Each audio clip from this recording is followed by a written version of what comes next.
Warning, contains spoilers for Superman. Superman is without a doubt one of the most anticipated films of the year, so there's a lot of hype surrounding it.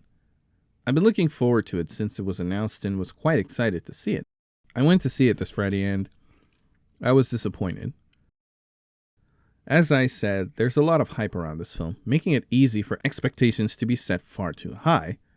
It's the first film in the DCU, it's our first introduction to Corran Sweat and Gun's Superman, and it's going to be inevitably compared to Zack Snyder's Man of Steel. I'm not going to make those comparisons, because that's not what Superman is about. Cavill was a good Superman in his own right, and that's really all that needs to be said. I'm also not going to set unrealistic expectations for this film, so I adjusted my excitement accordingly and went in with an objective mind. It's not a bad film. There's plenty of nods to classic Superman story elements. There's the hypno-glasses, which I covered in another video. There's a giant monster battle. There's even a nod to All-Star Superman, one of the comics that the film took inspiration from. When Superman is exposed to kryptonite, his skin takes on the complexion of Bizarro World inhabitants in that comic. The fight and flight scenes look breathtaking and action-packed. As for the characters, everyone shines, especially Superman and Lois Lane. Lois has never been just a damsel in distress, and it's great to see how the story uses both her wits as a journalist and her taking initiative to progress the story. So why was I disappointed? Every time a new cast member was announced, fans were worried that there were too many characters for the story to handle, and that's exactly what went wrong. There's so much going on that there's not enough time to properly flesh it all out.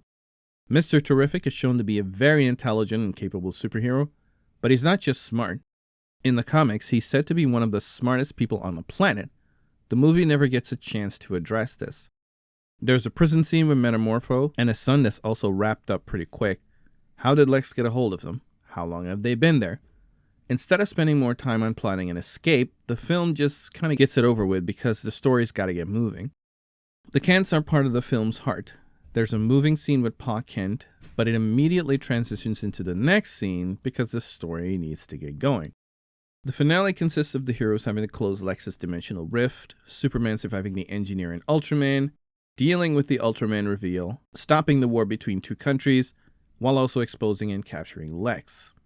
It's a bloated finale that would have worked much better if just one of these plot points was picked instead of throwing them all in.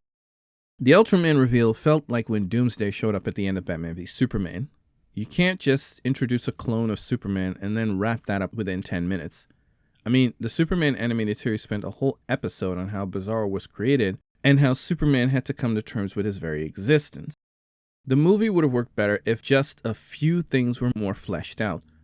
The kaiju scene could have been cut.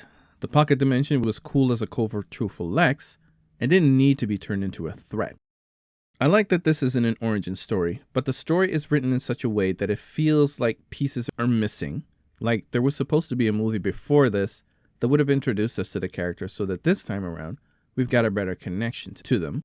The movie has 2 post-credit scenes, and honestly, I'm done with these in general. The first one was good. We get to see Millie Alcock as Supergirl, and the explanation of where she was is a nice setup for her own film, as it's the premise for that story. The second post-credit scene is just Superman and Mr. Terrific debating an uneven crack in a building. There was a time when these scenes were pivotal for setting up the next film or a future plot point, but they've become lazy to the point they're deliberately trolling the audience. You can't expect people to wait and sit through credits just to mess with them. At this point, I'm ready to just get up after the movie and read about the post-credit scenes online. I'll give Superman 3 out of 5 Thunderbolts.